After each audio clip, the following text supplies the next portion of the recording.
நான் பார்வை மாற்றுத்திறனாளியா சமூகத்துல இந்தந்த இடங்கள்லாம் வந்து புறக்கணிக்கப்படுறோம் அப்படின்னா எந்த இடத்த சொல்வீங்க? நான் ஒரு டிக்கெட் எடுக்க போகிறேன், ஒரு பேங்க்கு போகிறேன், ஒரு எங்கேயாவது ஒரு இடம் போகிறேன், இல்லை ஒரு போலீஸ் ஸ்டேஷன் போகிறேன் அப்படின்னா முதல்ல என்னோட பிரச்சனைக்காக தான் நான் வந்துட்டு போகிறேன். மற்றவங்க எல்லாரும் என்ன பண்ணுவாங்கன்னா என்கிட்ட அந்த விஷயத்தை பற்றி கேட்க மாட்டாங்க, என் கூட வந்திருக்கவங்க கிட்ட அந்த விஷயத்தை பற்றி கேட்பாங்க. எனக்கு அது கடுமையான கோவத்தை வந்துட்டு உண்டு பண்ணும். ஏன் பிரச்சனை நான் சொல்ல மாட்டேன், என் பிரச்சனை என்கிட்ட தானே கேட்கணும். அதை என்ன பண்ணுவாங்க, கண்ணை காட்டி. இப்போ என் ஒய்ஃப் வருவாங்க, என் ஒய்ஃப் வந்துட்டு என்னை பற்றி தெரியுங்கிறனால அவங்க சிம்பிளாக சொல்லிடுவாங்க, எனக்கு தெரியாது, அவர் கூப்பிட்டாரு வந்தேன் அப்படின்னு சொல்லிட்டு போயிடுவாங்க.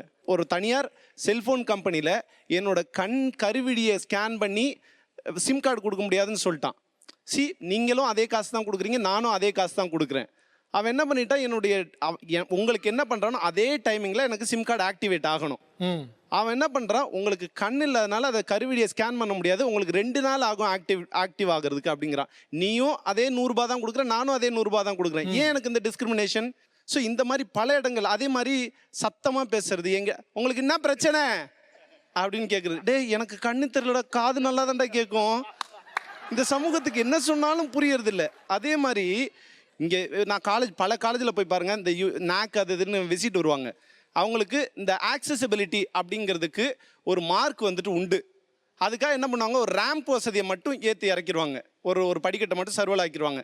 அது விஷுவல் இம்பேர்டு கிடையாது, ஒன்லி ஃபிசிக்கலி டிசேபிளுக்கு மட்டும்தான் அது ஆக்சசிபிள்.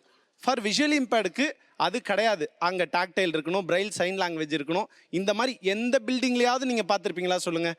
எங்கேயுமே இப்படி ஒரு ஆக்சசிபிலிட்டி செட்டப் வந்துட்டு இருக்காது. இங்கே ஆக்சசிபிலிட்டினா ஒன்லி ஃபார் ஃபிசிக்கல் டிசேபிலிட்டிக்கு. மூணாவது இங்கே இன்க்ளூடிங் ZEE5க்கும் நான் சேர்த்து சொல்கிறேன். நாங்கள் வெப்சைட் எல்லா இடத்துலையும் பயன்படுத்துகிறோம். அங்கே கேப்சான்னு ஒரு விஷயத்தை கொண்டு வந்துடுறீங்க.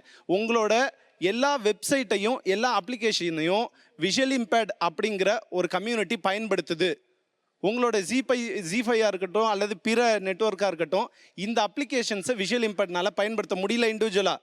கேப்சால ஆடியோ ஆப்ஷன்ஸ் இல்லையா? ஆடியோ ஆப்ஷன் நீங்களும் தப்பா தான் புரிஞ்சிட்டு கேக்குறீங்க. இல்ல அது இல்ல, ஆடியோ ஆப்ஷன் லாகின் பண்ணும்போது கேப்ஷன் ஒன்னு இருக்கும்ல, அதாவது எங்களோட அந்த டெக்ஸ்ட் டு ஸ்பீச் திரை வாசிப்பான் அப்படின்னு சொல்றாங்களா, அதை வச்சு எங்களால நாங்க பணம் கட்டி பயன்படுத்துறதுக்கு தயாரா இருக்கும். ஆனா எத்தனை பேர் வந்துட்டு இந்த மக்களும் இதை பயன்படுத்துறாங்க அப்படிங்கறத ஏத்துக்கிட்டு எங்களுக்காக ஒர்க் பண்றதுக்கு தயார்? பொதுவா இது போற அக்சசிபிலிட்டி இன்க்ளூஷன் பிரச்சனை வந்து எல்லா பக்கம் இருக்கக்கூடியது. நிச்சயமா அது எங்க இருந்தாலும் ZEE5 வெளியே இருந்தானே ZEE5ல இருந்தானே எதுவாக இருந்தாலும் மாற்றப்பட வேண்டியது அவசியம் தான். அதுல ஒரு சேஞ்சும் கிடையாது.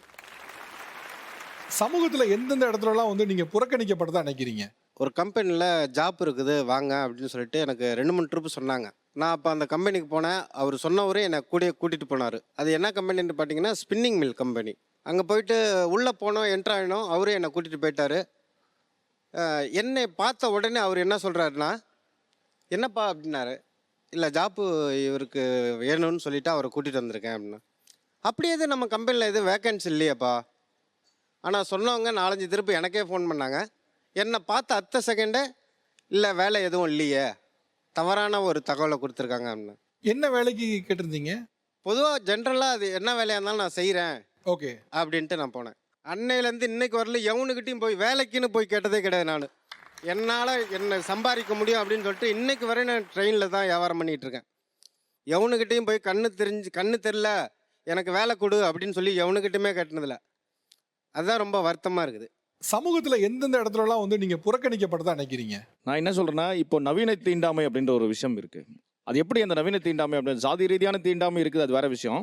பட் இப்போ நவீன தீண்டாமைன்றது எப்படின்னா, நாங்கள் ஒரு வீட்டில் இருந்தோம், வாடகைக்கு இருந்தோம். அந்த வீட்டுக்கு எதிர் வீட்டில் இருக்கவங்க என்ன பண்ணுவாங்கன்னா, எங்கள் முகத்தில் முழிக்கக்கூடாதுன்னு சொல்லுவாங்க. கண் பார்வை தெரியாத முகத்தில் முழிச்சிட்டு போனால் காரியம் விளங்காது அப்படின்வாங்க.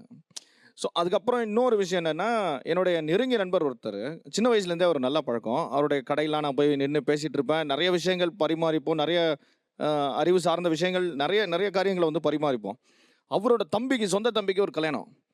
என் பக்கத்து வீட்டுக்காரங்களுக்கு வரைக்கும் பத்திரிக்கை வச்சுருக்காரு, எனக்கு வைக்கல. சரி ஒருவேளை மறந்துருப்பாரு அப்படின்னு சொல்லிட்டு நானும் விட்டேன்.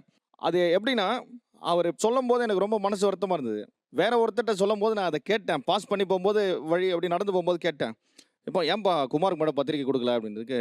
எப்போ அவன் கண்ணு தெரியாமல் இருக்கான், அவன் கல்யாணத்துக்கு வந்து மணமக்களுக்கு எதனா ஆகி போச்சுன்னா ரொம்ப போயிடும், அதனால நான் வந்து சொல்றாங்களா பத்திரிக்கை கொடுக்க. இது வந்து நவீன தீண்டாமை. ஏன்னா இப்போ ஒரு பேங்க்ல ATM கார்டு கொடுக்கணும்னு ரூல் இருக்கு, ஜிஓ இருக்கு.